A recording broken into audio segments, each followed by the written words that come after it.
Thanks for joining us on the program. On the program today, on discussion segment, we shall be looking at law enforcement and defense coordination in northeast Nigeria. After the onslaught on insurgency, it has reached a transitional period. So how is law enforcement and defense coordinating to ensure restoration of peace, military intelligence, and general security of northeast Nigeria? And on media review segment, Cecile? Yeah, hi Omini, nice to have you. Lovely.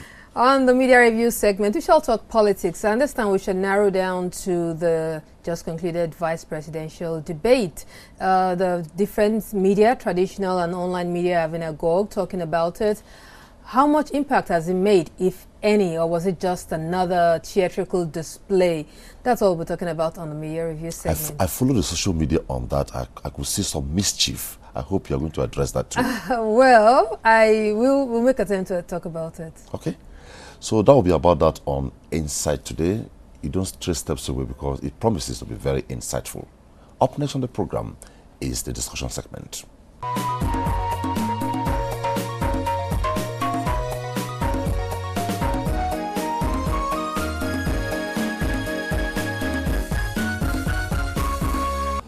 Law enforcement and defense coordination in northeast Nigeria should be the face where the Nigerian military is operating right now after the onslaught of insurgency in northeast Nigeria. And when we say law enforcement and defense coordination, it means a reappraisal or a overhaul of the entire operations, because it has become a transitional thing now. So coming from the heels of a high-level security meeting held recently in Abuja, we shall be looking at mapping of the Northeast security wives after the onslaught has reached the stage it has reached. And we hear after that summit, there was a communique, and that communique is tied and tailored seriously towards coming out with a clear-cut synergy on how the security agencies will operate henceforth. When we talk about we're talking about the police, the paramilitary, national security and defense corps, name it, how they work together, not functioning in silos, because intelligence has to be gathered and there has to be a synergy. Well, that'll be the focus on Insight on this segment today. I have with me lead technical expert and advisor on peace support operations, African Center for Strategic Studies, Nigeria chapter, Commodore Abimbola Ayuba. Thanks for joining me on Insight. Thanks for having me. Commodore Abimbola Ayuba is also United Nations Certified Country Regional Advisor on Peace Support Operations. It's good to have you. Thank you. Brigadier General Abubakar Hanafi Sayed is the Senior Military Advisor, Nigeria Policing Program, Charles Vedol Dot National Dumali, and the former Director Military Intelligence. It's good to have you on Insight. Thank you very much. Beautiful. Anybody will be asking, what are they discussing? At the end of this security summit in Abuja, what were the concerns actually, before we get to the rudiments? Let me start with you. Thank you very much. Following the security roundtable held on the 6th of December, in Abuja, there was need to look at the issues relating to the future of operations and the conflict in the northeastern part of Nigeria. So essentially, leaders in all the security services as well as civil society sat around the table to look at basically how will the military operations transit. How do we transit from military operation to civilian policing? And of course, the issue of how law and order will be restored to the Northeast became a principle in our discussion. Okay. Now, it became principal. Did you drive it home? Yes, I believe from the deliberations and the discussions that were held that the issue was tackled seriously and comprehensively. And let me just add that the roundtable that took place on the 6th of December was actually the third in a series. The first one was held in 2014 in the National Defense College, while a second one was also held on sometime in 2016. And they were all looking at the security situation in the Northeast, vis-a-vis the military effort, and then what needs to be done in order to guarantee that when the military downs its tools or moves on to purely kinetic operations, what force is there or what arrangement is put in place to ensure that there are no ungovernable spaces and that people's security is guaranteed, and that property is also safeguarded, and that there's a writ of governance. Okay.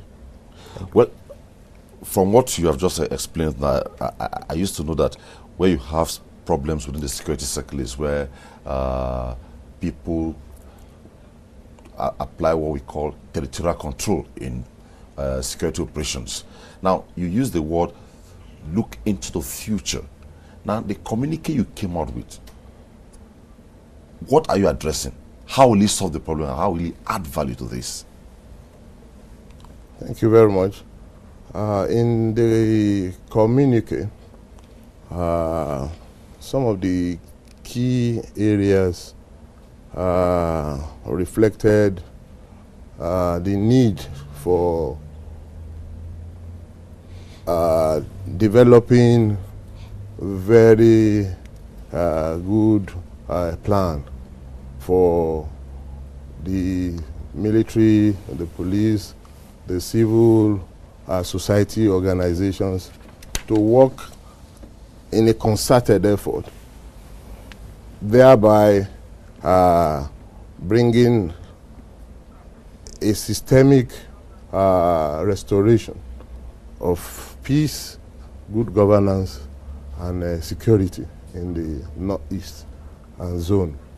So, following that, there was need to look at the need to coordinate all the security services, recognizing that the military had been the lead organization trying to de-escalate the tension in the Northeast, and following the fact that the military captures and restores terrain, there will be need to bring in other security services to hold the ground and begin the process of renewal and reconstruction, thereby restoring the Northeast to its old state. Okay. So? Yeah, let me just add that in addition to what the Commodore has said, it was also very glaring from the conversations that held there, because first and foremost, let me say that it was operated on Chatham House rules, so no holds barred. We all have stake in this corporate nation called Nigeria. So it was no holds barred, state it as it is, no shying away from the reality on the ground. So it was very clear that we've relied very, very unnecessarily on the military instrument and relegated all the other instruments of counterterrorism. So, like, of course, since there wasn't the writ of governance, there was the need to quickly establish government control over territories. But as soon as that was done, there was the need for all the other counterterrorism instruments, starting from the political, diplomatic, judicial, law enforcement, name it, the financial, most importantly, the intelligence pillar, to now move in, and then for all the MDAs to really move in there and discharge their responsibilities so that the military can face its business. So currently, are you saying that it's completely absent? Well, because certain progress has been made, like I recognize the fact that there's a PCNI working in the Northeast. In Borno State, there's also the Ministry for Construction, Integration, and Rehabilitation. So there's some efforts that are being made, but the efforts are not enough. No, my concern is PCNI and the ones you mentioned are more or less social service provision. But we're looking at intelligence gathering here, security coordination. Well, is it totally absent right now? No. Of course it is not. I want to state boldly here that the intelligence outfits, most especially the military intelligence, not because that's my domain, are doing a fantastic job. One of the most difficult things to come by in counterterrorism is actionable intelligence. But as it is, there's hardly any attack in the Northeast that took place without prior warning or prior knowledge. So it's a question of reaction appropriately, putting the right tools, the right troops, the right equipment, the right weapons to address those threats. But by and large, as far as intelligence is concerned, I believe that we do have actionable intelligence. But intelligence for counterterrorism goes just beyond the immediate action. We need to look at timings, we need to look at locations, we need to look at so many other things going into the realm of strategic intelligence planning, because that is actually what gives the nation an edge. It's not just enough to knock them out, which of course, unfortunately, we're not doing, we're not actually reacting very well, but we also need to have that intelligence that will enable us to plan strategically so that we take them out completely. Okay. The intelligence that will enable us plan strategically. Now, coming back to you, if the plans are on ground and the synergy is not created, it amounts to nothing. So, if the plans are on ground now, like he said, it is just to make it better. I'm asking you now, as somebody at your level, security circle, a retired commodore, how best can it be handled from your expert knowledge? Thank you very much. This is why collaboration at all levels become very, very necessary. And this is why the National Policing Program has come together with the Africa Center for Strategic Studies to take some more finite look at the steps that we need to in place to actually escalate the processes that we engender the return of the environment to civil policing and bring all the other stakeholders in the security service sector to go back to their various posts. Like, for instance, the customs, the immigration have a role to play, knowing that environment is a border environment, and then there is need for all these agencies, the civil defense, to also be on ground to play the role which the Constitution has statutorily given to them.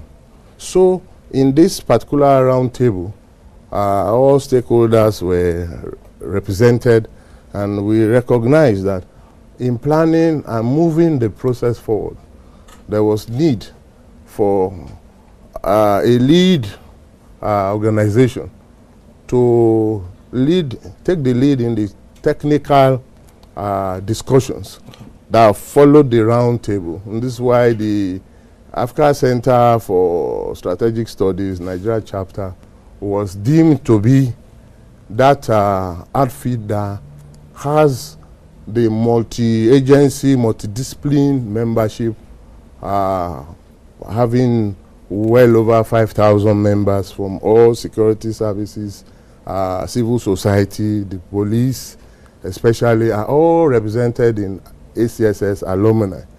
So that it was easier for each of us and the members within it to reach out to their various services to be able to work together now and create that synergy that is required to take the next level actions on the northeast. And that means that the ACSS will from now working in collaboration with the National Policing Program and other stakeholders in the environment. We now begin to design steps which we are going to approach the restoration of law and order. Okay. And in that wise, we recognize that firstly, the military is overburdened with the pressure, also given the fact that the military is present in 35 other states doing other IS, internal security duties, that as soon as they are able to sanitize any aspect, inch of the territory, there was need to put the responsible policing outfit there to ensure that the people are protected, and to also work with other agencies to begin the reconstruction process, and also bring back all the internally displaced people, restore the environment to nearly what it was before. And of course, governance instruments we now move into the theater. Okay. If I understand Commodore very well, it means this whole thing has a PPP structure, right? Am I correct to say so? That this whole thing we're discussing has a PPP model, public-private partnership. Because if your collaboration of your two organizations, which means you plan to work with the military to do this. Now, he has marshaled out the plan. Where are we right now? Have you moved on? Are you still at the planning stage? Well, we just finished the roundtable last week, and the communique has just gone out. The report also went out last week, Friday. We are expecting a technical working committee to be set up with representatives from all the agencies and parastatals that were represented at the... Is there any sense of urgency attached to this? Yes, yes, there is. Because there's no time. Yes, there is. Okay. I mean, this should have been done like yesterday. Okay. So as soon as meat is given to that move, once the technical working group is set up, then it's expected that with the good thing is, you know, one thing that has been identified is the absence of synergy and our traditional way of working in silos for obvious reasons. So, and then we hope that will be eliminated. We hope that will be eliminated because, like you said, the public-private partnership with the two organizations coming in now and kind of creating the enabling environment and bringing all the stakeholders together. We hope that we should be able to now go to now be able to surpass that traditional bottleneck that actually keeps them from working together. But of course, this will require buy-in from the Apex National Security Organization or National Security Outfit, which is the Office of National Security Advisor. So, like I said, once that is done, then the next thing is we hope to be able to get a committee out there to quickly go into the field and come out with a risk assessment. The actual situation on the ground, what are the risks, what are the consequences of whatever, so that will now prepare the ground for the transition planning. Let me stay on you. You have Yes, given please. birth to a project, more or less. And if, in the wisdom of those who are supposed to assist you drive home this process, they tell you, okay, we already have something in existence, fall into it, what happens? The whole idea is to contribute to national development. Okay. Yes, so it's not about national Nigeria There's Policing something about Program. control. Yeah. If you have this idea and the institution on ground does not find it very comfortable, this idea sitting in, but it's a wonderful idea, what happens? That's my concern. No, that's the point I'm trying to make. That's why I said it's all about contributing to national development and also contributing to the restoration and maintenance of peace and order as well as national development in the northeast. So this noble development, as noble as it may seem, if the government or if the powers that be believe that there's already something on the ground that we need to key into, we will gladly do that. Because like I said, the whole idea is not about Nigeria policing program. It's not about African Center for Strategic Studies Alumni Association. It's all about moving Nigeria forward. Once in any fora, once people are talking about terrorism, there's no way we can escape Nigeria being mentioned. we rather Nigeria is mentioned in a positive light, rather than as a hotbed of terrorism. So the earlier we get our act together and then move forward with our international partners, because we have to recognize the fact that international terrorism is not a one-nation thing. So that was why I mentioned earlier the various elements of national power. We must deploy our diplomacy. Okay. Because I'm happy you talked about we want it mentioned in positive light. Already it has been mentioned in positive light. I remember vividly the commissioner in charge of peace and security of the AU 2 years back had commended the JTF of Nigeria. That this is the first time a country will put in place a JTF of this magnitude, and it succeeded. Two, as a security expert sometime, I talked about the fact that today Nigeria's strategy of onslaught on insurgency is a learning process for a lot of the multinationals in the world. So it's a positive for Nigeria. So let's get back to the field, sir.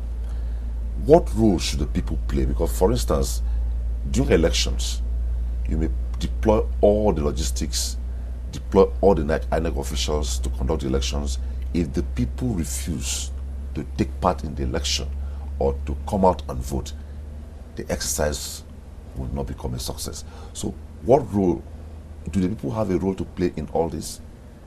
The people where this coordination is supposed to take place, are they aware? How should they function during this whole thing? Thank you very much.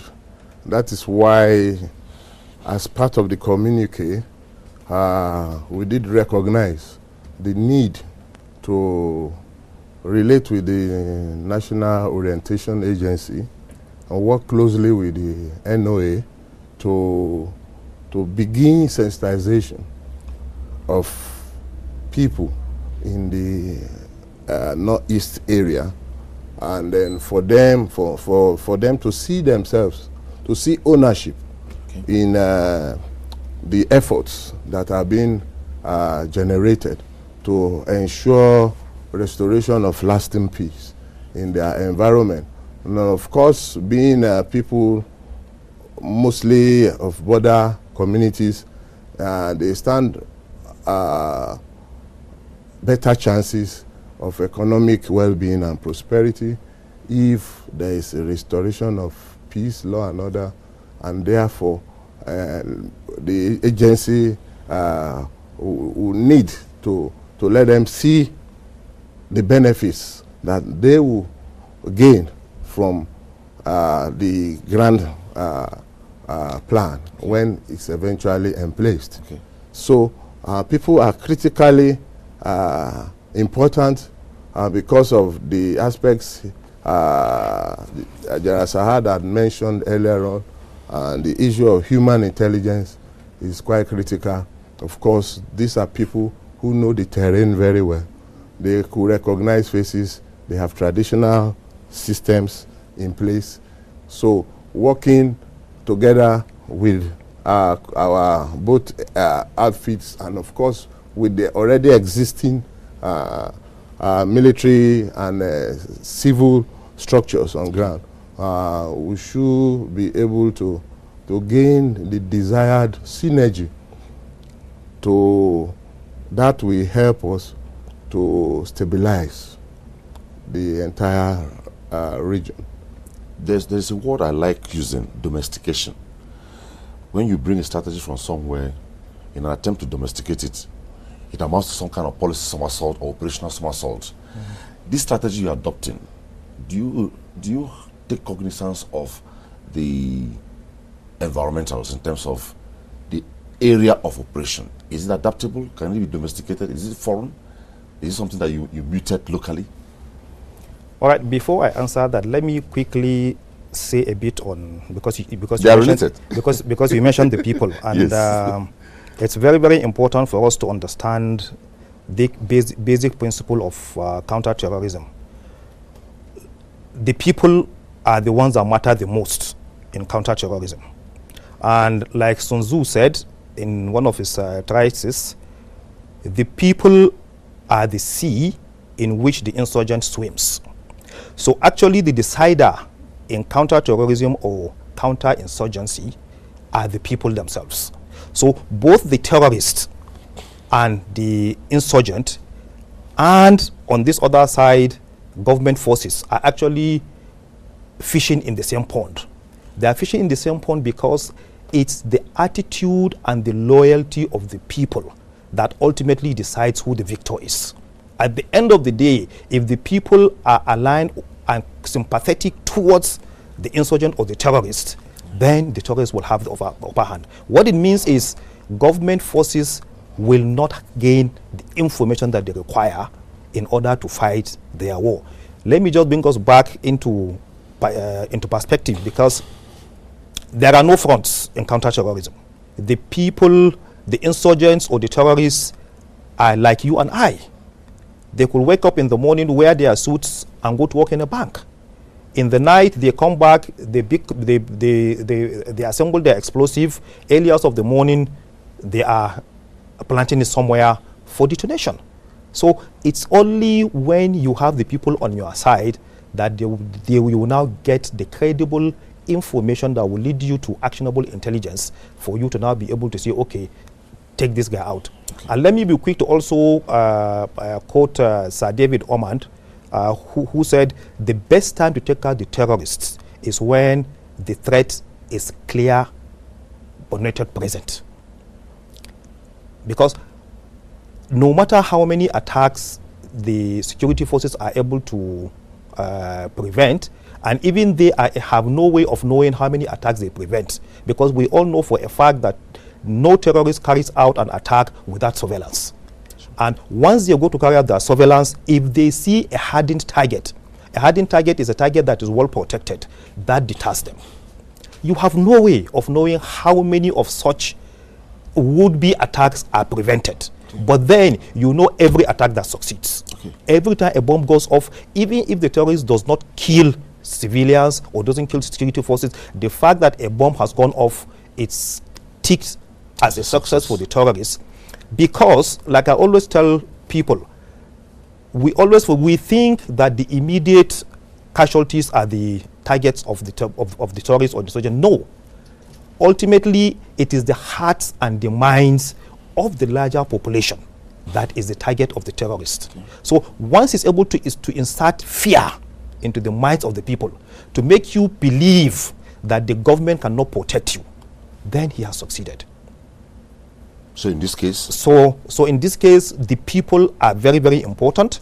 And since they are important, they must have a sense of belonging. Let's go back to the Northeast. You remember initially, nobody will come forward and give security forces information about Boko Haram. Why? Because Boko Haram made it known to them that deal with security forces at your own peril. That is why the government forces, first and foremost, you must be rid of governance. You must give the people a sense of belonging and a sense of protection. Okay. You must be able to give them that protection for them to come forward with information. And then also, there has to be that rid of governance, there has to be that sense of belonging in the sense that government must be there to provide for the people. Okay. So the question I asked now. So now back to the issue of domestication. We're living in a globalized world. Now, there's hardly anything that you need to start from the scratch.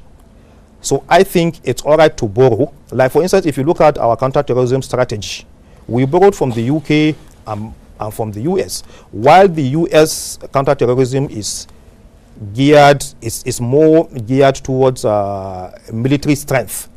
Go after the terrorists, take him out, and then that is that the UK is more inclined to law enforcement. They think that it's better arrest, prosecute, okay, put away. So we have somewhere in between. Okay. Yeah, but of course, like I said, because of the concentration of terrorists in the Northeast, we are still laying a lot of emphasis and attention on our military capability. We need to we need to go decisively out, take them out, and then bring in all the other elements of governance. Let all the ministries do their bit, so that let there be a writ of governance. Let the people, let's remove the vulnerabilities. Okay. I use the word, is there any sense of urgency in all this because of time? Now, by your plan, by your proposals, by your moves, where do you think you see this project if it starts in the next 1 month? How soon will it start giving us maybe what I would say tangible results? From the plan, which is already being implemented as we speak, because even coming on air to discuss this is one of the decisions that there was need to, first of all, go by a high level of advocacy and allow for the general public, all stakeholders, to be aware that how important it is for us to begin the process, knowing that the 2019 elections are just around the corner, and there will be need for effective policing and ensuring the safety and security of electoral officers, materials, and all those instruments that will be required to conduct a successful election. And of course, that puts our task as very urgent, and of course, that is why beyond what we are doing right now, we are hitting the ground running to quickly meet all the stakeholders at the level of their strategic leadership, so that for once we are able to have that common pool of planners or implementation officials who will understand the same language, and then we go in with a common goal, because that has been one of the major bane of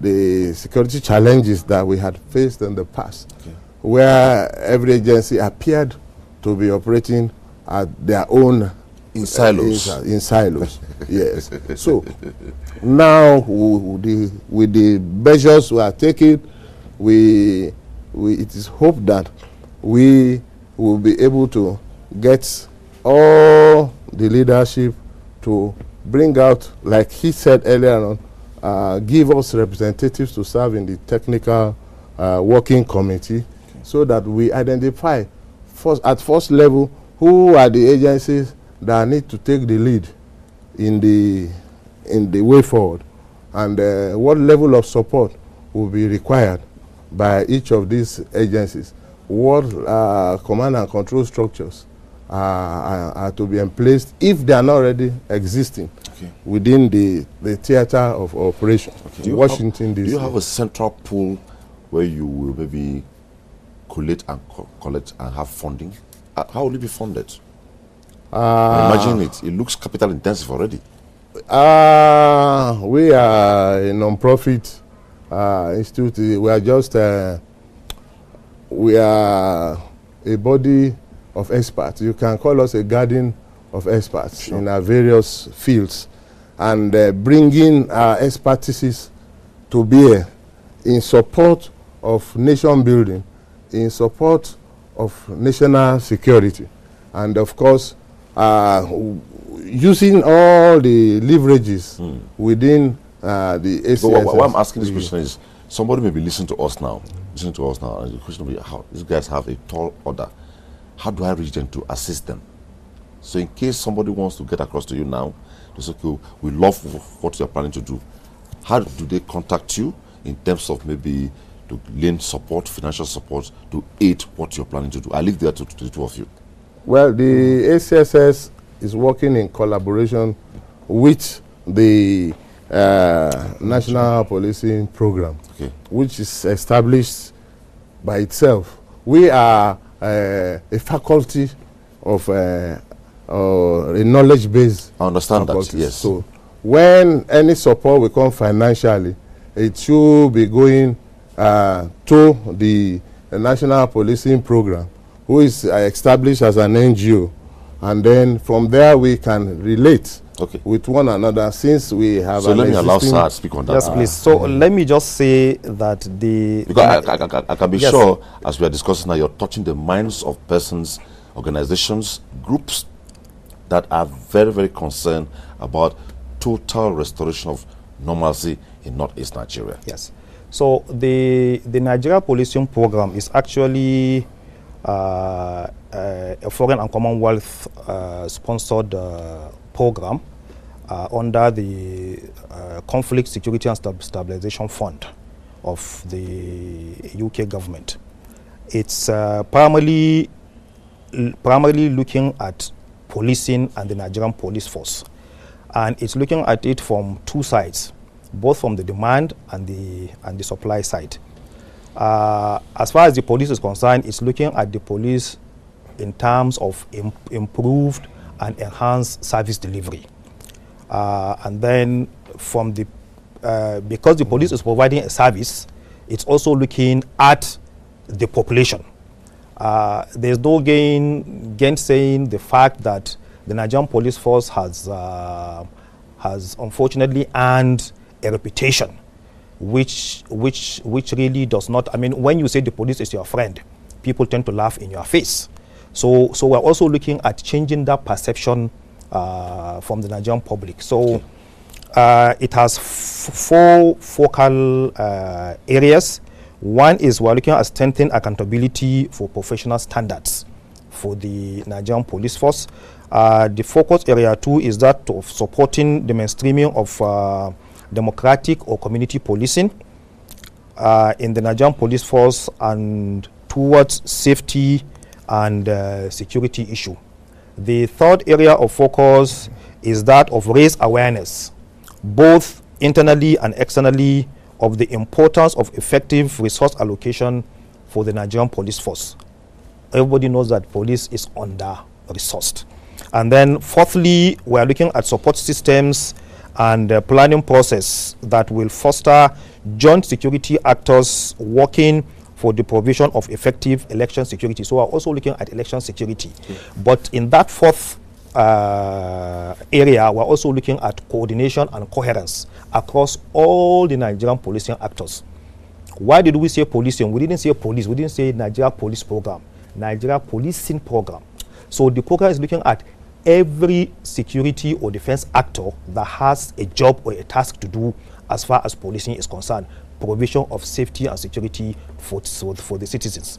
Now, the program is currently working in 4 focal states: Lagos, Enugu, Kano, and Maiduguri. So how will somebody support this initiative that you are doing jointly with ACSS? No, with ACSS, yeah. Africa Center for Strategic Studies I want to reach alumni. Well, we have, like I said, it's now currently it's fully funded by the conflict stabilization. So and you don't need support? No, I'm not saying that. I'm simply making that as a call, but that we have. There are people we are collaborating with, but so far it has not involved funding. But after the program, if anybody thinks that this noble cause we are charting in the Northeast is something that requires, or they want to, I think it's something they could contact the program, and then if that is within the remit of the program, then that will be sorted out. But as I sit here, I cannot say clearly if it's within the remit of the program to accept external funding or not. But let them contact the program. Ms. Kemi Okenyodo is the national team lead. She's well known within the CSO sector. So, let me come to those. In every idea, you find people who are like, it won't work. One of those things. What message do you have for them? Well, the time for being unduly pessimistic is now over, because if you look at the massive military efforts that have gone out there in the Northeast, you see the gradual degradation of the power of the Boko Haram terrorists, what people need to do is to support and have positive belief in the project that, especially the project that we are jointly collaborating to achieve. In that there is always a time where peace and stability will be most desirable. And that time is now. Okay. So believe in us. Okay. And then with your support, we will get there. Okay. Even if Brigadier General Abubakar Sahad would not want to openly say this project should be supported, I think they have a novel project on ground which ultimately will bring about some calm and stability in northeast Nigeria. So, as she has said, you reach them and give them support because it's all about national service for peace and security of Nigerians. Northeast Nigeria must actually come to a stability period. Well, we've been talking about law enforcement and defense coordination, Northeast Nigeria, and there has been this collaboration by the two gentlemen. You heard them. We believe in a matter of time, they said they have a sense of urgency in this project. We'll get somewhere with it. Brigadier General Abubakar Hanafi Sahad, thanks for being on Insight. Thank you for having me. And Komodo Abimbola Ayuba, it was nice talking with you. Thank you very much. That has been that on this segment of Insight. Thanks for watching. Up next on the program is the Media Review segment. Stay with us.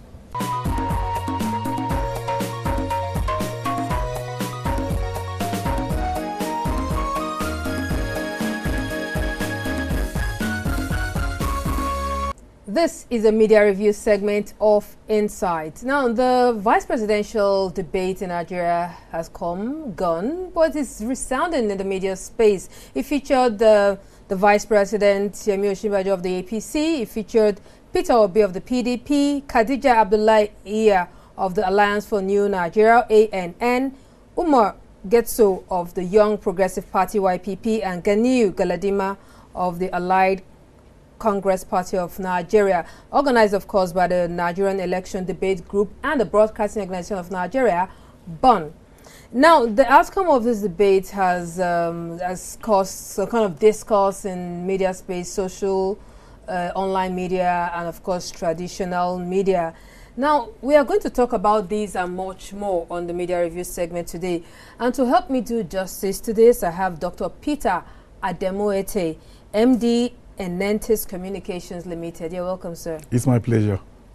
And Dr. Peter is a communication and public relations professional, actually a fellow of the Nigerian Institute of Public Relations. Yes, exactly. All right. I believe you watched the debate and you have been following the outcome and the many analysis of the fallout of the debate on the media space. Now, before we go into talking about that, let's talk about the makeup of the organizers of these debates. Does it show credibility of the debate? It shows a lot of credibility of the debate. The organizers did a good job. You could see impartiality. They created a level playing field for all the vice presidential candidates. And the participation of the 5 vice presidential candidates also was commendable. None of them chickened out. And so on the organizer side, good job.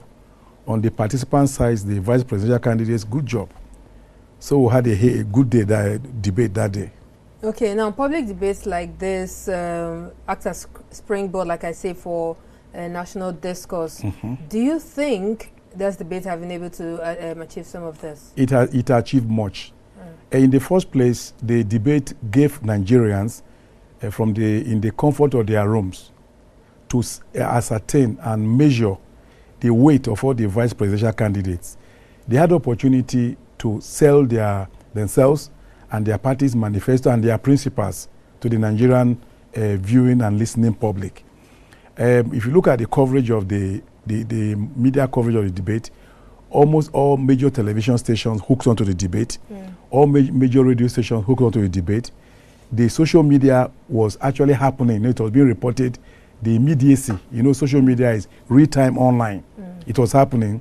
And even the traditional media, the newspapers, for example, the following day, they even have online versions of their papers now. You don't need to wait till the following day to get the versions of the newspaper, maybe the hard copy. So in all, it was it gained a lot of traction. It gave Nigerians opportunity to feel the pulse of the vice presidential candidates and also see how far-sighted they are, or how short-sighted they are, or how clueless they could be. So it's not like you now coming to tell anybody. It is the candidates now marketing themselves and their principles and their parties to the voting public. And that has been it was very exciting. Yes, indeed. We saw a lot of, the public was able to access these candidates, their depth, character, knowledge, all this boiled down to how much they know about the economy and planning to help improve the economy. Now, do you think these candidates have been able to sell themselves enough for the public, the electorate, to make right decisions when the time comes? Well, it may not be yet uhuru for all the vice presidential candidates yet. This is just like a kickoff of a race. You know, when the whistle goes, there's what we call initial gra-gra. This could be like, you know, an initial gra-gra, but it will go a long way in helping people assess they themselves and their principles. That is the presidential candidates. Now, from what happened in the last vice presidential debate, you can see clearly that for each of the political parties and their vice presidential candidates, you could see where they are coming from, where they are now, and where they think Nigeria should be, and how to get there. So, my take on it would be that it's not definitive. The vice presidential candidate is not definitive to like say, okay, oh, each of the parties or the candidates have got his seal signed and delivered. No. Remember that we're still having the presidential debate coming up in January. And the parties also, they will go about campaigning, trying to sell their manifesto and address on issues by way of granular details. The time given for the vice presidential debate was not adequate to provide granular details to Nigeria teething problems, but it was a good start. Okay, from previous debates like this, presidential, vice presidential debate in Nigeria, do you think the candidates have followed through in their very many promises during this debate? In comparison to, I believe, countries like the US, where we are trying to imitate or where we are learning this from? Well, one thing is, I don't really like comparing Nigerian democracy to US democracy. Because a democracy of over 200 years, we cannot compare our own, this fledgling democracy now, as it were, as like getting to 20 years. That is there. But two, I also see that the debate this year was fundamentally different from last year. Why? Because of stakeholder sophistication. You know, because of social media, you know, internet penetration in Nigeria has increased. The social media has really penetrated everywhere. And because of the realities of what we are facing in the country, and also globalization, you know, the world has globalized. We're just a global village. So the electorate now are wiser than before, and they're asking questions, even penetrating questions. I mean, gone are the times where people will just campaign for party. People are now asking for credible candidates to represent them in each of the positions, including the vice presidential position. So I think the presidential debate this year was fundamentally, the vice presidential debate was fundamentally different from previous years, because in previous years people were not interested as much as it is. And the media the reportage this year was actually excellent, because the social media added the icing on the cake, social and online media. And people, and don't forget that traditional media have a lot of, it has a lot of gatekeepers. But social media does not have any gatekeeper. Everybody is creating content and sharing real-time online. Now, that worries me a little, or that's my worry some other people a little. Yeah. The social media is good. It has come. It shares information real-time online. Yet, since it is not being controlled, there are no gatekeeping on the social media space. It creates for a lot of mischief, and it can help have a negative effect ultimately in a little part of the system. Yeah, I agree with you. I agree with you that the social media, as it were now, there are some lacuna, there's some gaps there that we need to close in terms of maybe regulation and ensuring that we have some ethics that will guide it, not to gag it. Some ethics that we could put in place to guide it. like the traditional media. There are ethics that guide journalism, the media. So I agree with, but be that as it may be, the opportunities, the wider coverage, the penetration, the involvement of the citizenry, the content creation that has increased.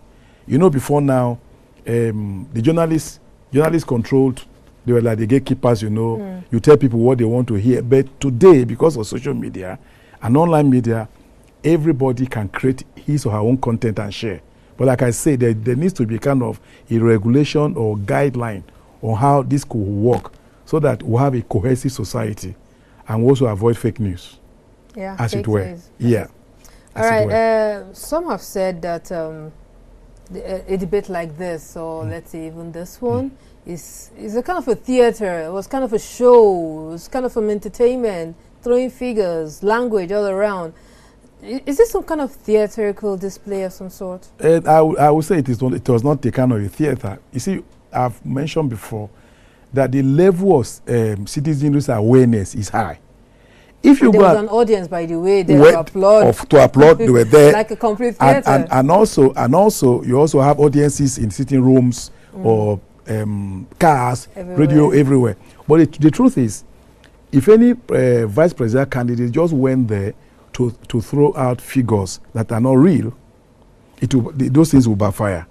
Because people now, I can Google anything and get information. I can go to National Bureau of Statistics and get information. So for me, it was an opportunity provided by the organizers to help Nigerian electorate assess the people who are going to serve as presidential candidates in the 2019 general elections. Because don't forget it, that the vice president is as important as the president. If the president is not there, the vice acts. So that's a nice one. Okay, now quickly, just before I let you go, you as a communication and a public relations professional, how would you advise media, the media, traditional and online, and of course, yes, online social media users, and some of these candidates as a PR professional, how do you help their handlers to help them come out better, even as the presidential debate comes around?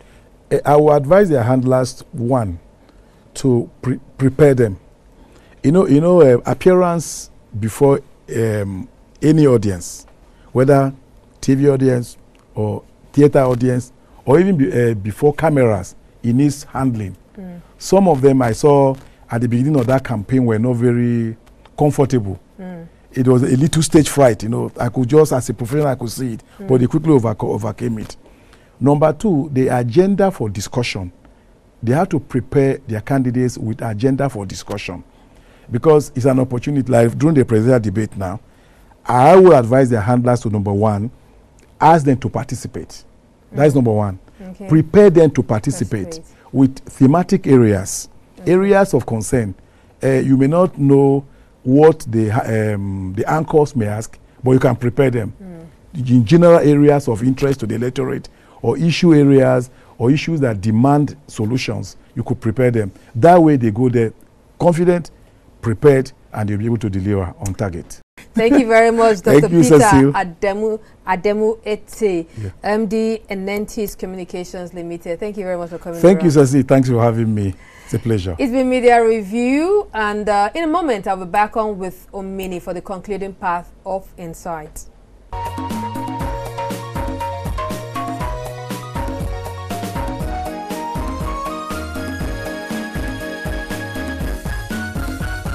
Truly, there's some sense of urgency in addressing issues concerning Northeast Nigeria for total calm, mostly as we're approaching the 2019 general election. We believe that initiative by these organizations will help restore total calm in the Northeast Nigeria. That was that on Insight, Cecile. All right, thank you very much. It's been a very interesting time, quite insightful, I must say. Very well. Yeah, so that's it. Thank you very much for being with us. Always be guest on Insight, as will always not fail you to make it insightful. On behalf of all of us, thanks for watching. Bye-bye.